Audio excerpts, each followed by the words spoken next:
حضرت محمد صلی اللہ علیہ وآلہ وسلم اور حضرت رضی اللہ تعالیٰ عنہ کا تعلق۔ حضرت خدیجہ رضی اللہ تعالیٰ عنہ مکے کی ایک بڑی تاجر خاتون تھی۔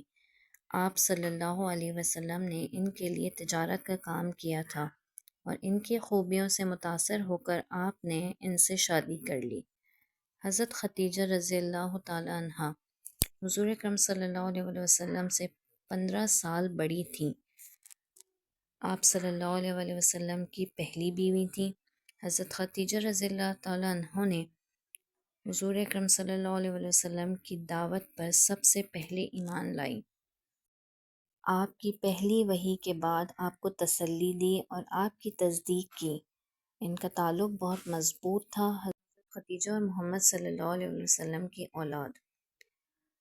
حضرت خدیجہ رضی اللہ تعالیٰ عنہ کی 4 بیٹیاں تھیں، جن میں سب سے بڑی بیٹی زینب، اس کے بعد رقیہ، پھر کلثوم اور سب سے چھوٹی بیٹی حضرت فاطمہ زہرا تھی۔ آپ نے حضور اکرم صلی اللہ علیہ وآلہ وسلم کے ساتھ تبلیغ کی اور اسلام لانے والی پہلی خاتون حضرت خدیجہ رضی اللہ تعالیٰ عنہ تھی۔ آپ کا انتقال 619 عیسوی میں ہوا۔